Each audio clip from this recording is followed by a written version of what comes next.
Hi, I'm Laura Borland, host of Gladverse TV. I am so excited to be sharing a second season of this show. Last season was about bouncing back. This season is about giving back. And I have 13 of the most extraordinary women telling compelling stories of why they give.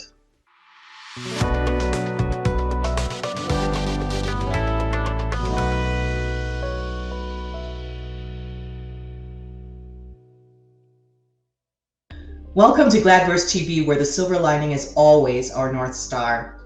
In this new season, we're focusing on giving back. We want to know how people are motivated to help during the most frightening periods in life.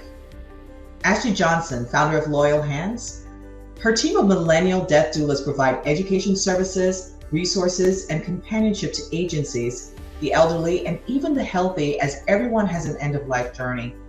In her most recent TED Talk, she speaks about how we incorporate end-of-life planning with NFTs.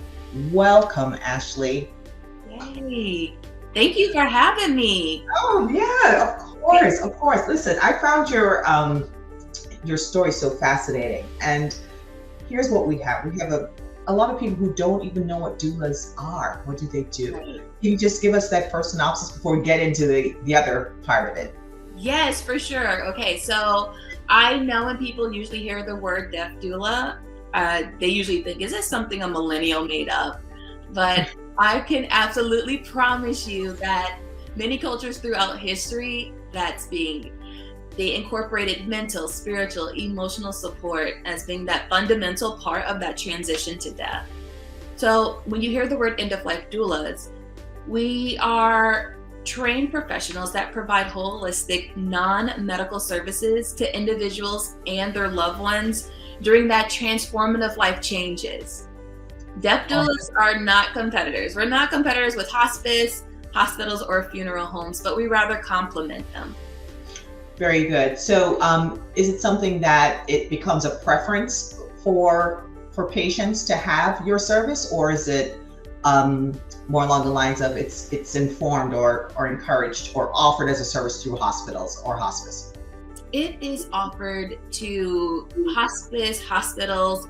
You know, during this pandemic, I've actually worked with a lot of millennials who are able-bodied and healthy. They just want to get their affairs in order because the pandemic reminded us how unpredictable life could be. So just making sure that you had your affairs in order took a lot of stress off of yourself and your loved ones that would have to be taking care of your affairs. I'm curious, how did you get into this space? A lot of people who are young don't even think about like entering the space of death, right?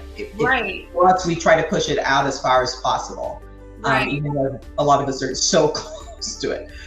How did you get involved? So that is a funny question. A lot of people often ask that, like, when did this happen? And to be honest, it literally was an innate thing. As a child, I remember asking my grandmother for the obituaries instead of the Sunday comics, and she would give me the obituaries. I would read them from start to finish. It was like a mystery. Wow. And, yeah, every week, and that was my thing. And so when I went off to college, I studied forensics and I did a bit of crime scene, and then I went into whole body donation. And then from there, I saw that there was a gap in end-of-life care. And so it seemed fit to actually help out others transition better. I love the fact that you have always known, you've always, like, you've embraced the idea that you were different, right? Mm-hmm. Because there's nothing traditional about what you just said. Like a young person looking at the obituaries and just being fascinated by the overall stories of these people. Because I think within those obituaries, we get a sense of their timeline, of what their time on earth was, what their purpose was, right? Right, because everybody has a story. Yeah, yeah. And I'm also intrigued the fact that you went into forensics, and that you are also that you saw a gap in the service. That's where entrepreneurship lies. When you recognize that there's something missing, and like I tell people all the time, I feel something's missing, I'm gonna MacGyver something, like literally just like, I don't know, gum, some, spool of thread or something like that, and foil, and figure it out. Like, I'll make something. I'll figure out a way to get a stopgap. And I'm delighted to hear where you're saying that you saw a gap in service. And what exactly was that gap in service? Was it the naturopathic, the holistic way of approaching? Yeah, so that's a great question. So growing up in a low socioeconomic neighborhood, I saw that when individuals passed away or transitioned, there was no proper education or advocacy of resources that they could use, and so they would create a mental strain, a financial strain, and a lot of time people aren't healed from it, so it gets passed on and it gets passed on. And so now, stepping into this community, those gaps are being filled with my decade. I have a decade long of resources that I've obtained, and I'm here to now share them. So from knowing where to, advocacy, so speaking with, helping families, being able to speak with doctors to get that informed care, or being able to, after someone has passed away, being there to help their family grieve. People think just because death happens, everything just goes on, and sometimes it doesn't. And everybody's different, and everybody mourns differently. So as an end-of-life doula, I'm able to help families be there before, during, and after death happens. So I'm glad you mentioned that, because, well, I think a lot in terms of Christian traditions. A lot of Christians, they speak about going to heaven, are deathly afraid of death, right? They don't want to speak about it. They don't want to know anything about it. Whereas other traditions understand that is a part of life. Right. And they all in some ways look forward to that elevation, that ascension, right, to the next plane. And I'm curious, because oftentimes I think there's a panic when they think about people transitioning and so on. Mm-hmm. What has been your experience at that last play? I will say, being in this space of being an end-of-life doula, the main thing is being culturally competent. Acknowledging that everybody has different perspectives and honoring them. Mm-hmm. So I've been in fields or in spaces where the cultures are different other than mine. And in every situation, I've learned something, and I held space. And one thing that I would love to share that I have learned, and I take it with me and I like to share this all the time, is be truthful and authentic with yourself. There's been countless numbers of times that I've been by someone's side, and while we are just, discussing and talking life in general, those tips and jewels that they often just say in just conversation is that equates to, I just wish that I would have been true to myself and dedicated more time to living instead of existing. And that perspective is just eye-opening. How many times are we just really existing? We're, getting up, going to work, driving the car, and then coming back home, cooking, going to bed, and doing it all over again. Yeah. And so it's those types of conversations that say, hey, Ashley, make sure that you're living instead of existing. And that's what I tend to go by. There's moments where I'm like existing, and I'm just in that I'm in this, I would say, I get lost, not lost, but there's moments where I do get caught up in the flow of things. And it's a human thing. So I give myself grace and just remind myself that I must live. I must exist, and I must not just exist, but just live. I think that is so powerful, because I can't begin to tell you how many stories I've read where the regret creeps in those last moments, right? Of not being as big and as audacious, right? And not following the dreams and just really sticking to the status quo, and just, really not in the space of stretching oneself. And I'm always, the heartbreak when you hear that, is really something that it is loud. Yeah. Like it's like a crack, you know? And I appreciate you saying about making sure we're living and to not be hard on ourselves too. Sometimes we just get in the rut of life, right? Right. And the human body likes routine. Right. We like to get up at a certain time. We like to do certain activities. We like to come home. But when you're in those routines, are those routines where your passion is? Right. Because it's one thing, I can tell you this, moving into this space, getting out of the corporate world and just really focusing on the idea of honoring myself, which is I am a creator, I innovate, that's just what I do. And understanding that I want to use my voice for good and for elevating lives, that I don't feel stressed anymore. Do you understand what I'm saying? Like I don't feel the tension, the anger, the angst. I feel like I'm being called into this space and I'm being stretched in this space. Right. And that in itself is where the joy comes. And I look at you, Ashley, and what an immense calling. Think about it. I mean, you studied forensics, but then you moved into a space of comforting. Yeah. True service to your fellow humans. Yeah, that's really what I pride myself. It is really putting the human back into humanity. Yeah. We often get lost in that. And I like to really bring it back that you are somebody. You matter. Yeah. I really want to make sure that people have what they deem a good death within all of the powers that be. Make sure that they have a smooth transition. Not everything is going to be pretty. You know? Like every life is not pretty, but you have what you can control. I want to make sure that families feel that they can control. Yeah, and I'm glad that you mentioned that, like even your background and so on, because the gaps for marginalized communities, for BIPOC, communities in terms of end of life care, the chasm is great in terms of knowing or getting access to quality services. It's not necessarily that you get access to service, but quality services. Right. And not only that too, it's almost like in a lot of ways, these marginalized communities often feel like they aren't deserving of equality.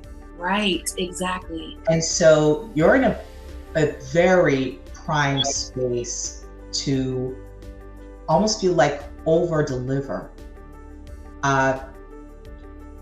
Even though, you're already over delivering, but over delivering to a community that just doesn't feel like they've been appreciated. And, what a powerful way to exist. Yeah, honestly, it is just sharing what I know. Like I said, I've been in the death care space for over a decade, and it's really just sharing what resources I know with community. And building with other people within community to learn more so I can then give back. Because you don't know what you don't know. And like you said, so many marginalized communities don't know the standard of good care. Yeah. So then to come in and educate them on services, on, certain types of advocacy that is available to them is payment in itself. I agree. As I'm doing my doctoral studies in social work, the research just supports exactly what you're saying.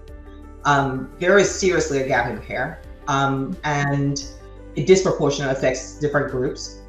And we're looking at just the concept of a convoluted healthcare system, which the language, the paperwork, everything about it just makes it difficult for the lay person to find out what's available. So what a fantastic mission that you're on, that as you're learning, you're layering on different things that don't have anything necessarily to do with what you're doing, but it's an expanded service just out of respecting the dignity. Right. Of that life. Honestly, you want to normalize these conversations. Because the more we talk about it, the more we normalize it, the less it's taboo. And the more not comfortable you are spreading that knowledge about, hey, maybe I want a green burial. Maybe, you've heard people wanting to be free, and maybe I just don't want to be embalmed. Or I thought that it was legal, like it's a law that I have to be embalmed. And I'm like, no, it's not a law. It's not legal. You don't have to be embalmed. And letting them know that the options that they have, it's plentiful. It's just not what we've been constructed to believe. Right. Yeah. Ashley, I can tell you this. I could speak to you for hours about this because it's a fascinating space. And it's a nervous space for a lot of us. I'm included too. It's like one of those things why am I buying life insurance now? What, are you trying to kill me off? It's just one of those things that evokes a lot of tension. Right. Exactly. I get that a lot, trust me. And people, I'm like, I promise you I'm not the Grim Reaper. Because I promise you I'm not. But because the fact that I've even planned my own end. And how much of a release that was for me, knowing how I'm helping my loved ones with whatever problems they might run into. And how freely I am to live now because I've already planned my end. And I never thought about it being freeing to do that. You've gotten that difficult part out of the way, and let's live until that time. Exactly. That's powerful. All right, so I'll be contacting you soon. No, you really do have to just normalize it. It's just how life happens, death will happen. Yeah. And I get it. And I use the analogy of graduation. When we're graduating high school, we're super nervous. We don't know what's next. Our friends are going different places. And we don't know after, we switch our tassels from left to right. And that's pretty much how end of life happens.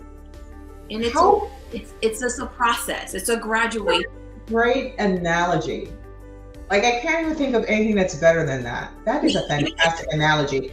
Because when my father passed last October, in his last moments, we're all on the phone and we're just love you, Dad, and I remember the nurse just saying, he can hear you. That's the last thing to go is to hear it, right? Right. And so, I remember just having those last words and just the day before he told us he was ready to go.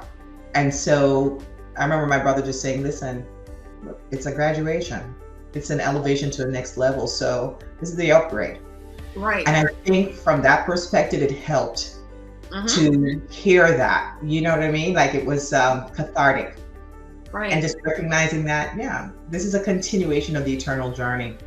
And so this phase of the human existence on Earth represents the transition for this part, but there's more to come. There's more to come. Yeah. I believe that. Don't even beyond the veil, but you know that there's something. So absolutely. And that was great that you were able to spend those moments with your father. It changed. Well, the one thing about having someone with a terminal illness is that it gives you the time. And that was powerful for us. It wasn't like he, car accident or something, catastrophic where it's just immediate and you had to deal with that, right? So now you're devastated. Now you can't move. But I was sharing with someone yesterday that as he was diminishing physically, he became wiser. And so the vignettes of life lessons that we would have, or how pointed our conversations were in terms of the messages he wanted me to remember, the things he wanted us to know, right? The quality of time. That in itself is untradeable. Right. And it resonates with me. And I think that's why it was a little easier to not be in this state of grief, right? When I lost my best friend 16 years ago, 7 months, I was just done, completely useless, right? Because she died suddenly. It was, it's a woman who's 33. You just don't fall asleep and die, right? And so that was a shock to my system. And that was the first time I'd ever dealt with death in that level. But I will tell you this, with my dad, it just was a lot easier. I feel his presence.